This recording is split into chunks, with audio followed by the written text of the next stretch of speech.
दोन वसुलदार आनी सगळे तरेचे पातकी मनशांक जेजू आयकूंक ताजेशी येतालीं आनी फारिसेव तशे दोन शास्त्री गुणगुणून अशें म्हणटाले, हो मनीस पातक्यांक बरें भाशेन घेता आनी तांच्या बरोबर जेवता खाता।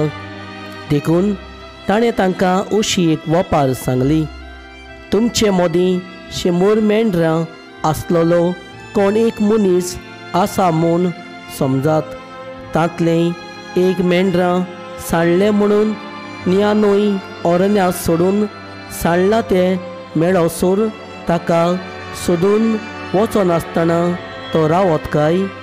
आनी तें मेळ्ळे उपरांत तो कुशाल जावन ताका कांदार घालता आनी घरा पावतच इश्टांक आनी शेजाऱ्यांक आपोवन तो म्हणटा, म्हजें सांडलेलें मेंढरें मेळ्ळें म्हूण म्हज्या वांगडा कुशाल जायात। तेच भाशेन हांव तुमकां सांगतां, एक पातकी मनीस जिवीत बदलीत जाल्यार ताचे पासत स्वर्गार केद्दो व्हडलो संतोश जातलो। जिवीत बदलपाची आपणाक गरज ना म्हूण चिंततलीं न्यानूय प्रामाणीक मनशां आसतीच तर तांच्या पासत स्वर्गार येदो संतोश ना म्हूण हांव तुमकां सांगतां।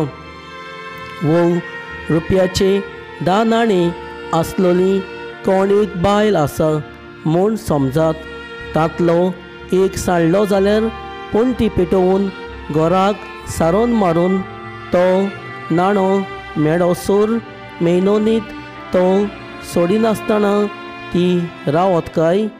आनी तो मेळ्ळो उपरांत ती आपल्या इश्टिणीक आनी शेजारणीक आपोवन म्हणत, म्हजो सांडलेलो नाणो म्हाका मेळ्ळो म्हूण म्हज्या वांगडा कुशाल जायात।